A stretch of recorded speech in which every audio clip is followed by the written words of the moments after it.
Boa noite.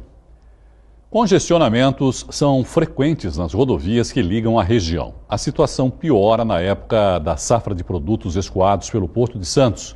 Na área urbana não é diferente. Santos, por exemplo, tem um carro para cada 2 habitantes. O transporte por hidrovia é apontado por especialistas como alternativa para aliviar o trânsito nas estradas, ruas e avenidas. Esse é o tema de um seminário em Santos. A Unisanta foi uma das apoiadoras. Mares e rios podem ser o caminho para diminuir o fluxo de veículos de médio e grande portes nas rodovias da região. A expectativa para um futuro próximo é transportar passageiros e cargas por águas que interligam as cidades da Baixada Santista. Para tirar a ideia do papel e integrar os órgãos responsáveis, a Associação de Engenheiros e Arquitetos de Santos realiza desde 2012 o seminário Hidrovia Já. Especialistas da Baixada Santista, autoridades portuárias e representantes dos portos de Santos e São Sebastião debateram neste seminário as possibilidades do transporte hidroviário. A Hidrovias Passageiros, ela deve caminhar para ser o grande integrador da região metropolitana. E para Hidrovias Cargas, ela deve incentivar os terminais bimodais, trimodais, para dispersar o fluxo, porque em outro sentido, os caminhões vão congestionar e os caminhões vão ter muita dificuldade em se locomover.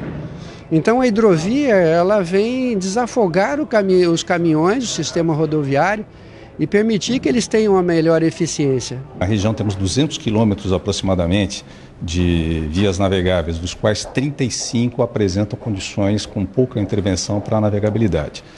O grande problema é que ao longo da história, as rodovias e ferrovias foram projetadas sem pensar no transporte hidroviário de cargas. Então a gente tem problemas com a altura das pontes. As barcaças não conseguem passar. Seria possível atender São Vicente, Santos, Guarujá, Bertioga e Cubatão, utilizando o transporte hidroviário, com velocidade maior, conforto, sem riscos de congestionamento. Haveria só a necessidade de alguns ajustes perante a Capitania dos Portos e a Codesp com relação à velocidade que poderia ser praticada dentro do canal do estuário. O novo acesso do Porto de Santos em soluções hidroviárias foi tema da primeira palestra. Um dos diretores da Codesp ressaltou que já foi dado sinal verde para o investimento dos terminais para o início desse tipo de transporte. Nós estamos na fase final do regramento, que depende agora da última parte, que é justamente a definição quanto à tarifa. E normalmente tarifa é atribuição da ANTAQ, mas nesse caso específico, a ANTAQ, junto com a autoridade portuária, está estudando de que forma vai ser estabelecida a cobrança de tarifas. O estudo existe, só que ele precisa de uma continuidade agora, e essa continuidade envolve estudos relativos ao licenciamento ambiental, onde seriam implantados os terminais intermodais. Existem 11 possíveis terminais ou paradas previstos no estudo feito pelo IPT, através do DH, do Departamento Hidroviário. Então, hoje, a nossa necessidade é chegar junto ao governo do Estado, obter essa verba para a continuidade desses estudos e também para que seja definido, aí já é um pleito do próprio Departamento Hidroviário, quem seria o gestor do sistema. A programação do 5º Seminário Hidrovia Já incluiu 10 palestras. A Universidade Santa Cecília é uma das apoiadoras do evento. O professor Áureo Pascoaleto representou as faculdades de engenharia da Unisanta. Esse tipo de discussão técnica isenta e realmente focada no bem-estar da nossa sociedade, ela tem tudo a ver com a nossa prática de ensino. Tá certo? Aquilo que a gente transmite aos nossos alunos da engenharia civil, da engenharia mecânica, da engenharia de produção, todas as áreas, tá certo? Tem muito a ver com esse local, essa casa, esse tipo de discussão que realmente contribui para a nossa sociedade. Foram prorrogadas até a próxima quinta-feira as inscrições para 560 vagas do Hospital Municipal de Cubatão no posto de atendimento ao trabalhador no município. Os currículos devem ser entregues na rua Doutor Fernando Costa, 1096, na Vila Couto, das 8 da manhã até às 5 da tarde. São Vicente, Guarujá, Bertioga, Mongaguá, Itanhaém e Peruíbe vão participar do projeto Redução de Danos. É um programa de reinserção social referência em São Paulo. Emoção de quem conseguiu vencer, mudou de vida e hoje é exemplo de superação. Graciana e Carlos Eduardo estão entre as 300 pessoas atendidas em São Paulo pelo programa Operação Trabalho desde 2014. Eu tenho 56 anos, eu comecei a usar drogas aos 18 anos e aos 25 anos eu conheci a pedra, onde foi a perdição da minha vida. Onde eu perdi família, perdi casa, perdi dinheiro, perdi caráter, dignidade, perdi o amor à vida. Eu conheci a redução de danos em 2014 e para mim foi uma alavanca para sair da vida que eu levava. Entendeu? Eu comecei a trabalhar, eu comecei varrendo rua, eu varri a rua em São Paulo, lindo, gostoso. Aí eu arrumei, tinha casa para mim, tinha uma cama para mim dormir, tinha comida para mim comer, eu já não precisava estar na rua. Desde os meus 13 anos, que eu nunca tinha passado tanto tempo sem uso de drogas. Aí o programa, ele me capacitou para mim estar fazendo essa redução de danos. E comecei a ficar um dia, 2, uma semana, um mês, até que eu vi que era possível eu ficar mais um período longo sem uso de drogas. Foi o que aconteceu. O programa me ajudou nessa área. Ele me ofereceu primeiro moradia, uma assistência social, a saúde também, tive acesso a tudo isso aí. Quando eu estava em situação de rua, eu perdi tudo isso. 6 cidades da região já se comprometeram a fazer parte do programa. A iniciativa foi apresentada nesta oficina para funcionários da Guarda Municipal, Assistência Social e Secretaria do Trabalho de São Vicente. Que as cidades são muito próximas, né? Então é importante que, assim como outras políticas, essa também seja pensada de uma forma mais efetiva e, para isso, de forma metropolitana, integrada, para que haja uma efetividade que possa ter uma abrangência concreta, né? E que ele não mude de uma cidade, ou seja, recambiado, jogado numa cidade e que não vá ter esse suporte na cidade vizinha.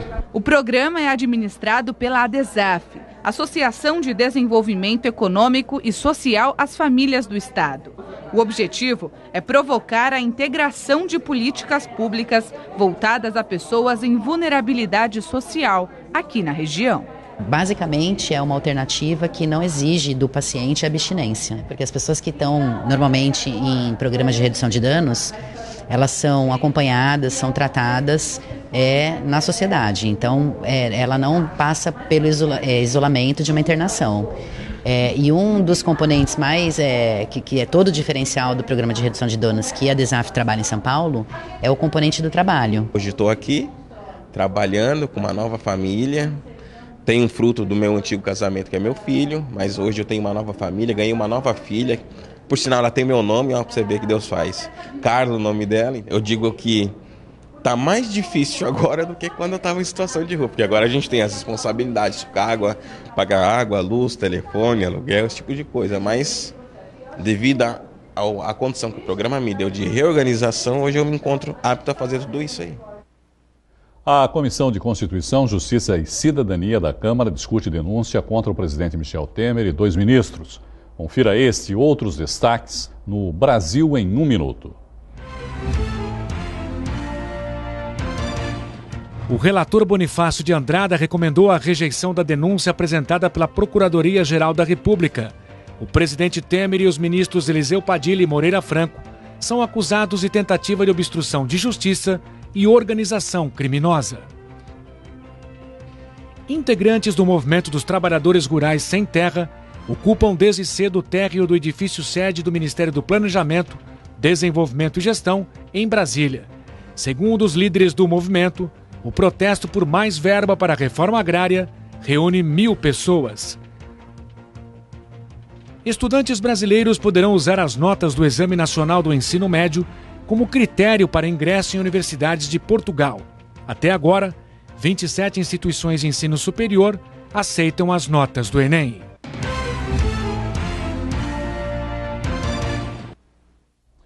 Para falar mais sobre a política nacional, recebo o professor universitário, cientista político, Iberê Cirna. Iberê, boa noite. Obrigado mais uma vez por participar com a gente. Iberê, qual é a expectativa aí? Falava-se muito, né, da possibilidade de que seria rejeitada, né, um teatro meio já conhecido, que né, já falamos aqui outras vezes, mesmo agora, com a divulgação das denúncias lá do Dilson Funaro, né, as imagens da delação premiada dele. Muda alguma coisa ou continua como antes? Continua exatamente igual. Vai lá, troca o relator vai dizer que nada, não tem consistência, materialidade de prova, delação é delação, e ele é mentiroso. E nós vamos assistir a mesma coisa que a outra vez. Enquanto o presidente tiver a chave do cofre, fique absolutamente tranquilo que não vai acontecer nada, absolutamente nada. As benesses continuam, né? Continuam. A negociação com a bancada ruralista. A ruralista, principalmente, mas é tudo assim, né? Nós estamos computando votos. Então, na verdade, eles têm... foi proibido pela agenda, imagine isso, divulgar do palácio dele quais as pessoas que lá estavam, quais as pessoas... os deputados que visitavam o presidente. Imagina a loucura que nós estamos vivendo. Bom, caso seja aprovado o parecer, porque o relator encaminhou pela rejeição. Mas lá eles podem encaminhar que aceitam a denúncia e ir para votação em plenário. Não é isso? Sim, é a mesma coisa que a outra vez. Isso é o que acontece igual a da outra vez. Isso é o que acontece. Onde quer que seja na Comissão de Constituição e Justiça ou no plenário, existe uma continha feita. Entendeu? Que os 347 votos eles não vão arrumar. Então, a orientação, inclusive, do governo não discute muito. Por quê? Porque se você fizer muitos apartes, você dá oportunidade para a oposição fazer o discurso. Falar demais. E falar demais. Então é melhor não cutucar muito. Vamos à votação e eu saio livre dessa. Vota logo e resolve logo. Acabou. Bom, o Supremo Tribunal Federal decidiu dar ao Legislativo a palavra final sobre a suspensão do mandato de parlamentares pelo Judiciário. Medidas cautelares que foram aplicadas em relação ao senador Aécio Neves. E esse imbróglio? O imbróglio está assim. Nós vamos ter que entender por quê. Esse mesmo Supremo, em fevereiro do ano passado, por 7-4, voltou que podia dar as medidas cautelares. Eles tinham como objetivo, se lembrarem, era o Eduardo. O Eduardo Cunha, o presidente da Câmara. Aí quando chegou em outubro, eles reafirmaram que poderia. E agora, não se sabe por quê, acho que dormiram, sonharam com os anjos, então é melhor não brigar. E estão tentando devolver, como fizeram, com um medo, um voto da ministra Carmen Lúcia absurdo, que, entendeu? Remou para a direita e caiu para a esquerda, não se sabe se ela se afogou ou não. O que ela quis fazer? Só para posicionar, né? A votação ficou empatada em 5-5, como você já viu aqui com a sua... a minha bola de cristal. A sua bola de cristal. Eu perguntei para você vai, Irineu, vai empatar 5-5 e a ministra Carmen Lúcia vai desempatar. Exatamente. Não é? Só que ela não desempatou, né? Não, ela desempatou assim. O que ela fez? Ela discursou a favor... Pode, mas não pode, né? Pode, mas é melhor não. Esse melhor não, então devolveu ao Senado o direito de estar fazendo esse julgamento. O Senado está agora ao vivo, nós estamos aqui ao vivo, eles estão lá discutindo. Nós ainda estamos na fase dos discursos pró e contra. O que acontece é que quando você abre essa discussão no Senado, tem direito a 5 senadores fazerem seu discurso a favor e 5 senadores fazer contra. Entendeu? Até entrarmos no programa aqui, nós tínhamos 6 que já falaram, faltavam 4. Para posteriormente abrir a tal da votação nominal, aquela que vai aparecer lá em aberto e tal. Isso é 44-26, estão me informando? 44-26 o quê? Então, a favor do Aécio. Então, a favor do Aécio. Ele precisava de 41. Então, quem votou sim, entendeu? Então, ficou ela dito pelo não dito, está tudo certo, não vale as medidas adotadas em cima dele. Mas você tinha me falado de uma tese que tinham levantado lá também, né? A oposição levantou uma tese... Não foi a oposição, foi a situação. A situação? A situação não queria nem discutir isso aí. Uma nova tese jurídica. Isso.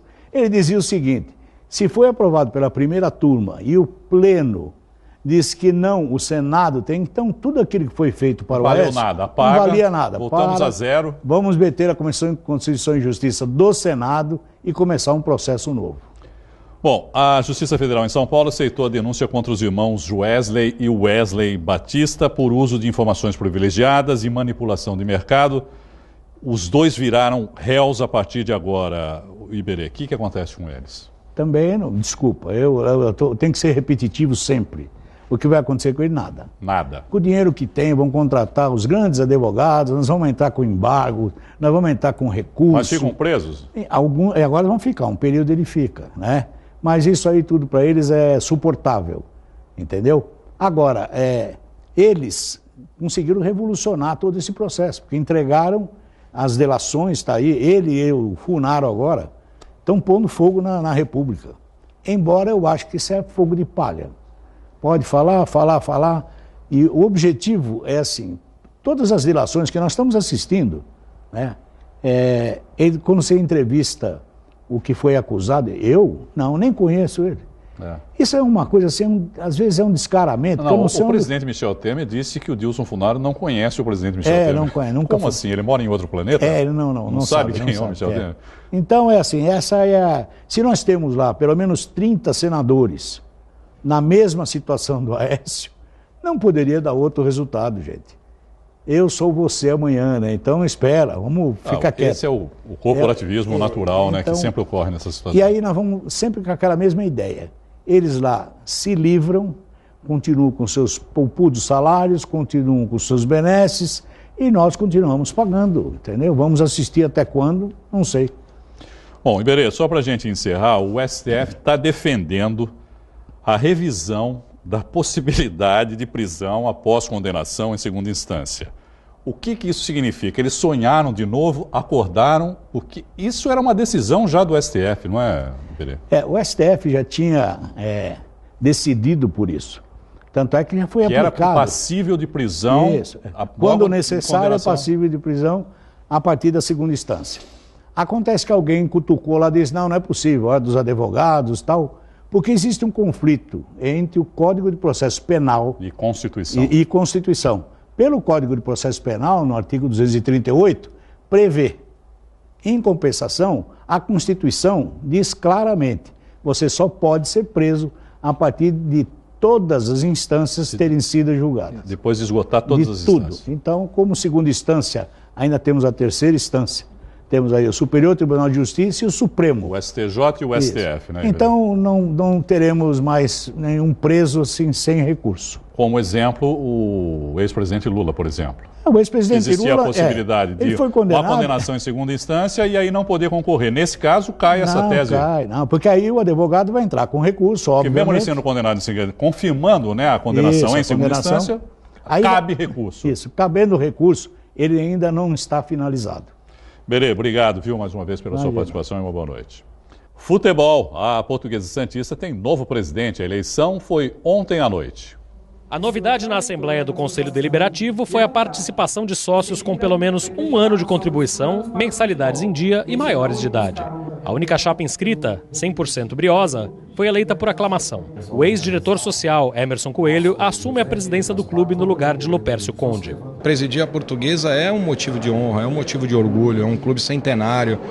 Eu dei a sorte de você ser o presidente quando a Portuguesa vai fazer 100 anos no dia 20 de novembro.